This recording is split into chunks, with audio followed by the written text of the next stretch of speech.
Friends नमस्कार।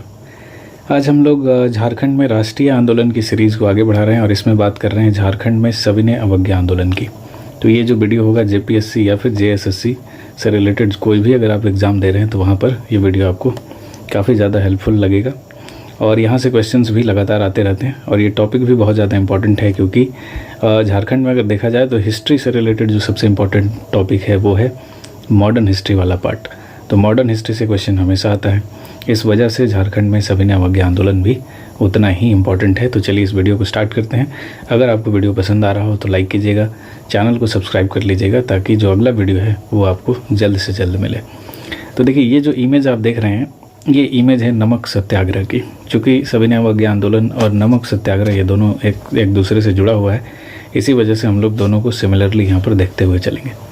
तो ये देखिए इस इमेज में आपको गांधी जी दिखाई दे रहे होंगे और यहाँ पे गांधी जी ये पहुँच रहे हैं, दांडी मार्च का ये सीन है और यहाँ पर ये नमक जो समुद्री जल से जो नमक इस एरिया में बनता था वहाँ पर ये इस मिट्टी को उठाते हैं और नमक कानून का उल्लंघन कर देते हैं।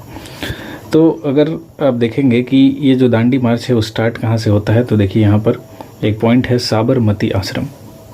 ठीक है, साबरमती आश्रम से दांडी मार्च की शुरुआत होती है। कब होती है तो 12 मार्च 1930 को होती है। ठीक है, 12 मार्च 1930 को गांधी जी साबरमती आश्रम गुजरात से चलते हैं और ये चलने के बाद दांडी नामक स्थान पर पहुंचते हैं। कब तो ये पहुंचते हैं 5 अप्रैल 1930 को।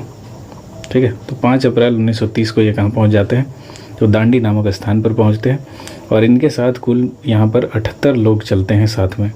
लेकिन जैसे ही ये दांडी पहुँचते हैं तो वहाँ पर इनके साथ हज़ारों की संख्या में लोग शामिल हो जाते हैं। ठीक है, तो दांडी मार्च जो है वो 5 अप्रैल को समाप्त होता है, 5 अप्रैल 1930 को। और ऐसा कहा जाता है कि 6 अप्रैल 1930 को गांधी जी नमक कानून तोड़ते हैं और इसी के बाद सविनय अवज्ञा जो आंदोलन है इसकी शुरुआत हो जाती है। ठीक है, तो ये नमक सत्याग्रह जो है वो कहीं ना कहीं सविनय अवज्ञा आंदोलन से जुड़ा हुआ है और सविनय अवज्ञा आंदोलन का जो शुरुआत है वो नमक सत्याग्रह के कारण ही होता है। इसी वजह से हम लोग नमक सत्याग्रह को इससे जोड़कर देखते हैं। तो सविनय अवज्ञा आंदोलन की यहाँ पर शुरुआत हो चुकी है। अब इस नमक सत्याग्रह या फिर सविनय अवज्ञा आंदोलन कहें तो इसका प्रसार अब झारखंड के क्षेत्रों में भी देखने को मिलेगा, क्योंकि झारखंड भारत का ही हिस्सा है और आपको पता है कि गांधीवाद का सबसे ज़्यादा जो प्रभाव है वो बिहार के क्षेत्र में उस समय में देखने को मिला था। अब चूँकि उस समय में झारखंड बिहार का ही हिस्सा था, इस वजह से देखेंगे कि गांधीवाद का प्रभाव जो है वो झारखंड में भी काफ़ी ज़्यादा मात्रा में दिखाई देता है।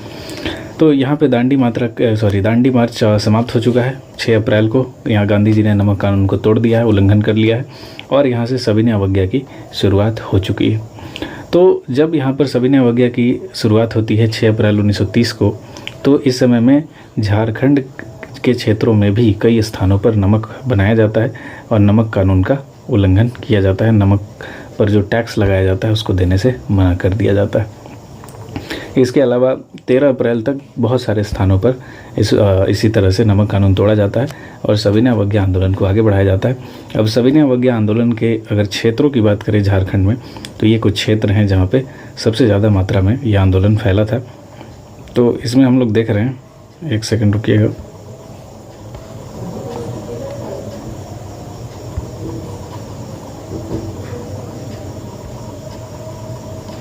थोड़ा सा इमेज गड़बड़ है, हाँ तो अब सही है।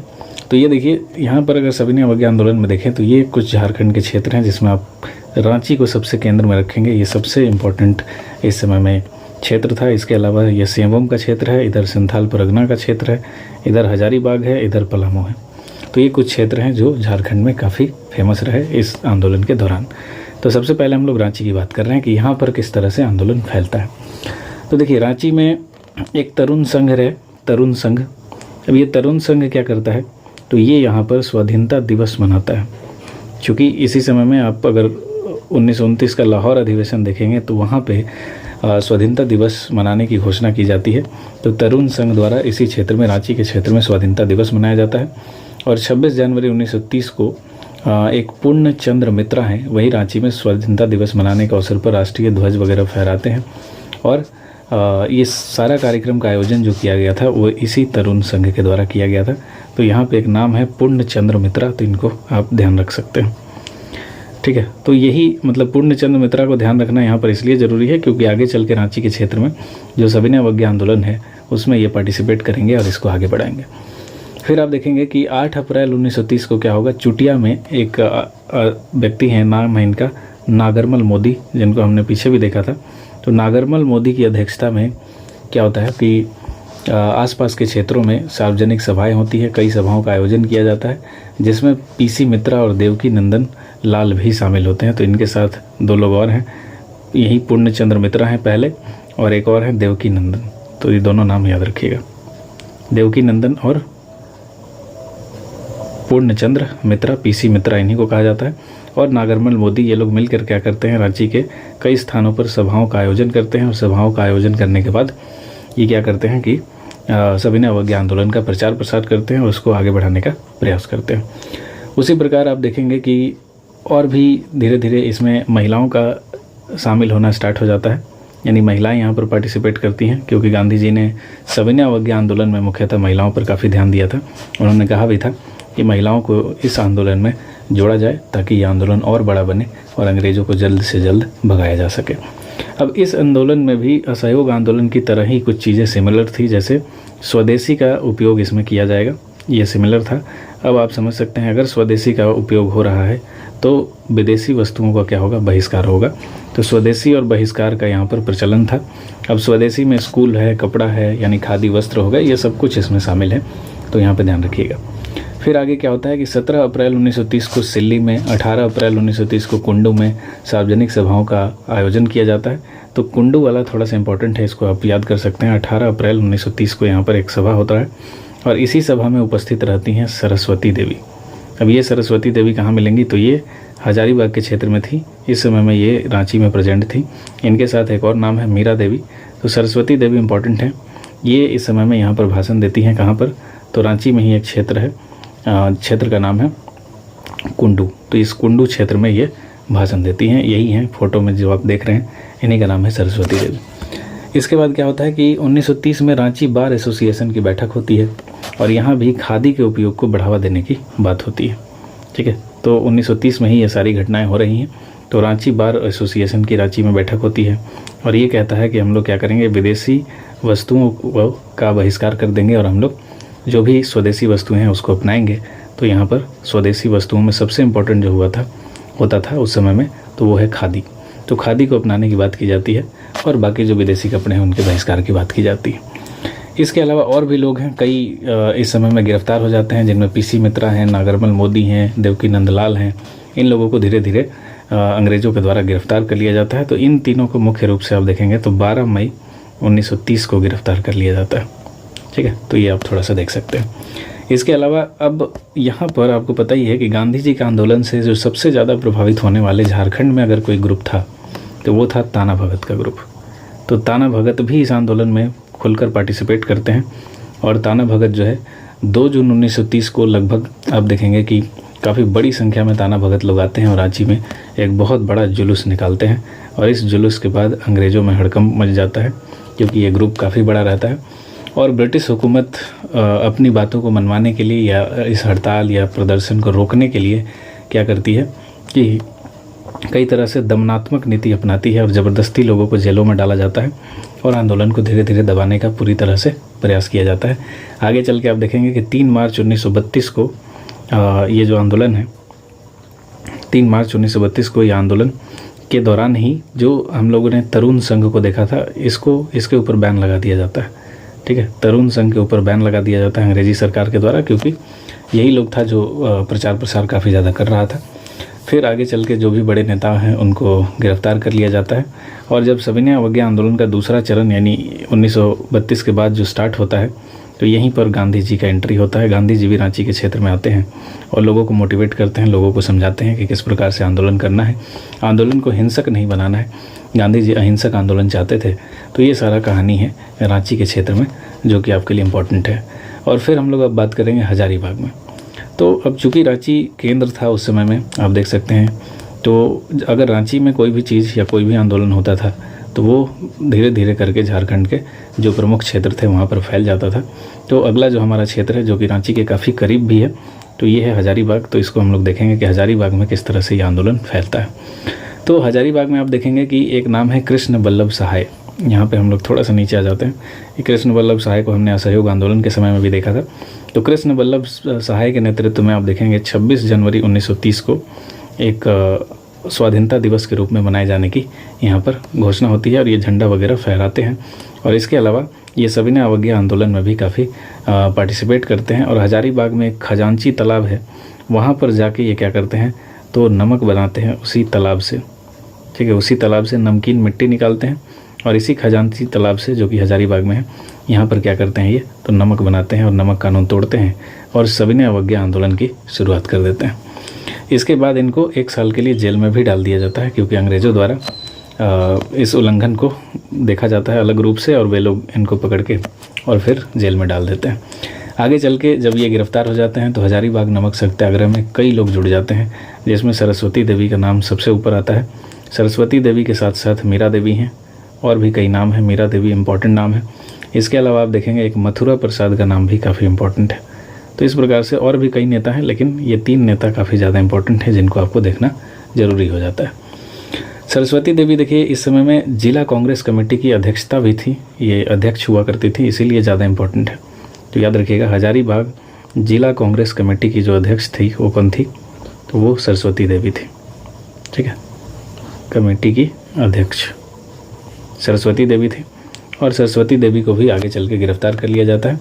और सविनय अवज्ञा आंदोलन में आप देखेंगे कि पुरुषों के साथ साथ झारखंड के क्षेत्र में कई महिलाएं पार्टिसिपेट करेंगी, जिनमें 2 को तो हम लोग यहीं पर देख लिया कि सरस्वती और मीरा देवी हैं। इसके अलावा एक और नाम आप देख सकते हैं, साधना देवी। तो इनका नाम भी काफ़ी इंपॉर्टेंट है और ये भी पार्टिसिपेट करती हैं और बहुत सारे लोगों को हजारीबाग से बाद में चल के गिरफ्तार कर लिया जाता है।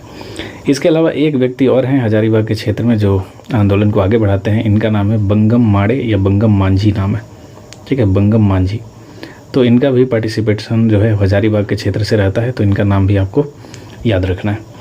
ये भी सविनय अवज्ञा आंदोलन में अपना सहभागिता देते हैं और इस आंदोलन को आगे बढ़ाते हैं। इसके अलावा इसी समय में राम वृक्ष बेनीपुरी इसी क्षेत्र में रहते हैं और यहाँ पर एक ये बुक लिखते हैं जिसका नाम है कैदी। और इसी बुक के ज़रिए क्या करते हैं, प्रचार प्रसार करने का प्रयास करते हैं, लोगों को जागरूक करने का प्रयास करते हैं। तो याद रखिएगा, नाम यहाँ पे लिखा हुआ है, राम वृक्ष बेनीपुरी भी हजारीबाग के क्षेत्र में सविनय अवज्ञा आंदोलन के दौरान ये एक्टिव हैं। हालांकि इनको बाद में हजारीबाग जेल में बंद भी कर दिया जाता है, लेकिन इनकी पुस्तक जो है वो काफ़ी ज़्यादा फेमस हो जाती है। इसके बाद अगर हजारीबाग के क्षेत्र में बात करें तो एक नाम और है और एक पत्रिका और है, कारागार नाम है इस पत्रिका का। ठीक है, कारागार। और इससे 2 लोग जुड़े हुए हैं जो काफ़ी ज़्यादा प्रचार प्रसार में लगे हुए थे। एक का नाम है महामाया प्रसाद, ठीक है, महामाया प्रसाद, और दूसरा का नाम है भवानी दयाल। तो ये 2 लोग ऐसे हैं जो इस पत्रिका को निकालते हैं, कारागार पत्रिका को, और इसी के जरिए सविनय अवज्ञा आंदोलन का प्रचार प्रसार करते हैं हजारीबाग के क्षेत्रों में। इसके अलावा राजेंद्र प्रसाद ने हजारीबाग केंद्रीय कारागार में सूत काटकर कपड़ा तैयार किया था। तो इस समय में राजेंद्र प्रसाद को भी गिरफ्तार करके लाया जाता है, तो वो भी हजारीबाग जेल में रहते हैं। तो यहाँ पे राजेंद्र प्रसाद भी क्या करते हैं, सूत काट के खादी का कपड़ा बनाते हैं। ठीक है, तो राजेंद्र प्रसाद भी याद रखिएगा हजारीबाग की तरफ, यानी हजारीबाग जेल में एक्टिव हैं। सूत काट कर ये क्या कर रहे हैं, कपड़ा बना रहे हैं, यानी एक तरह से बहिष्कार कर रहे हैं अंग्रेज़ों के कपड़ों का और स्वदेशी का बढ़ावा दे रहे हैं। इसी प्रकार से अब हम लोग हजारीबाग के बाद सिंहभूम की बात करेंगे। तो सिंहभूम में देखिए क्या होता है, यहाँ पे लिखते हैं क्योंकि मैप में वहाँ जगह नहीं है। तो सिंहभूम के क्षेत्र में देखिए किस प्रकार से ये आंदोलन चलता है। तो सिंहभूम में आप देखेंगे कि 2-3 लोग हैं जो इस आंदोलन का नेतृत्व करते हैं और ज़्यादातर ये जो नेतृत्व करेंगे किस क्षेत्र में करेंगे, तो ये जमशेदपुर के क्षेत्र में करेंगे। एक नाम है नन्नी गोपाल मुखर्जी का नाम है। ठीक है, तो नन्नी गोपाल याद रखिएगा। दूसरा नाम जो है सोनार सिंह खरवार का नाम है, सोनार सिंह। ठीक है, सोनार सिंह खरवार पूरा नाम है इनका, सोनार सिंह नाम है। और तीसरा है चंद्रिका प्रसाद वर्मा। ठीक है, चंद्रिका प्रसाद वर्मा। तो ये 3 नाम ऐसा है जो सविनय अवज्ञा आंदोलन के दौरान सिंहभूम के क्षेत्र में एक्टिव था। और ये लोग क्या करते हैं, ये लोग लोगों को जागरूक करते हैं और लोगों को बढ़ावा देते हैं कि किस प्रकार से इस आंदोलन को आगे बढ़ाना है और क्या क्या आपको करना है। तो इन लोगों के ही प्रयासों से आप देखेंगे कि आदिवासियों द्वारा जो हाट कर है, ये हाट कर देना बंद कर दिया जाता है, हाट कर देना। ठीक है, इसके अलावा जो यहाँ सविनय अवज्ञा आंदोलन के दौरान जो चक्रधरपुर में कांग्रेसी जो हैं आप देखेंगे 1930 में चक्रधरपुर के एरिया में क्या होगा कि वनों को काटा जाएगा, और वनों को काटने के बाद क्या किया जाएगा, तो इस आंदोलन में अंग्रेज़ों का बहिष्कार किया जाएगा। तो आप कह सकते हैं कि जंगल काटो अभियान भी चलाया गया है 1930 में। किस क्षेत्र में, तो चक्रधरपुर के क्षेत्र में। किसके द्वारा, तो कांग्रेस के द्वारा या कांग्रेसी लोगों के द्वारा। और इसी को हम लोग जंगल सत्याग्रह भी कभी कभी कह देते हैं। तो याद रखिएगा, जंगल सत्याग्रह किस क्षेत्र में चला है, झारखंड में 1930 में, यानी सविनय अवज्ञा आंदोलन के दौरान। तो ये चक्रधरपुर में चला है। अब इसका नेतृत्व कौन कर रहा था, ये भी सवाल आ जाएगा आपसे कि जंगल सत्याग्रह भाई इसका नेतृत्व कौन कर रहा था। तो आपको याद रखना है कि इसमें कुछ लोग हैं जिसमें हरि सिंह का नाम है, हरि सिंह इम्पोर्टेंट है। इसके अलावा और भी कुछ नाम हैं, हरिहर महतो हैं, हरिहर महतो, और इसके अलावा लाल बाबू। इस तरह से ये 3 नेता हैं जो जंगल काटो अभियान या फिर जंगल जो सत्याग्रह है इसका ये लोग क्या करते हैं, तो नेतृत्व करते हैं और इस आंदोलन को सफल बनाने का प्रयास करते हैं। लेकिन जल्द ही सरकार द्वारा इन लोगों को गिरफ्तार कर लिया जाता है। इसके अलावा देखिए, जमशेदपुर में क्या है कि एक मैदान है जिसको हमने असहयोग आंदोलन के दौरान भी देखा था, और इसका नाम है गोलमुरी मैदान। ठीक है, गोलमुरी। तो इस गोलमुरी मैदान में जवाहर दिवस मनाया जाता है 16 नवंबर को। तो याद रखिएगा, 16 नवंबर को जवाहर दिवस, जवाहरलाल नेहरू को लेकर है ये। तो जवाहर दिवस की मनाने की घोषणा की जाती है, और इस कार्यक्रम के दौरान भी क्या होता है, अंग्रेज़ों द्वारा लाठीचार्ज किया जाता है और लोगों को काफ़ी परेशान किया जाता है, चोट पहुंचाई जाती है। आगे चल के इसी गोलमुरी मैदान में जब ये सारी घटनाएं हो जाती हैं तो एक बड़ा सभा का आयोजन किया जाता है, जिसमें सरकार के खिलाफ निंदा प्रस्ताव लाया जाता है कि सरकार जो है एक नंबर, मतलब सरकार के खिलाफ निंदा प्रस्ताव लाकर दिखाया जाता है कि हम लोग आपका बहिष्कार करना नहीं छोड़ेंगे, चाहे आप कितना भी दबाने का प्रयास कीजिए। इसी प्रकार देखिए, जमशेदपुर में 5 मार्च 1931 को एक बड़ा हड़ताल का आयोजन होता है। ये भी इसी आंदोलन का हिस्सा रहता है, और इसका कारण प्रमुख वही है कि भगत सिंह, राजगुरु और जो सुखदेव हैं इनको फांसी दिया जाता है। ठीक है, तो भगत सिंह, राजगुरु और सुखदेव को फांसी दिया जाता है।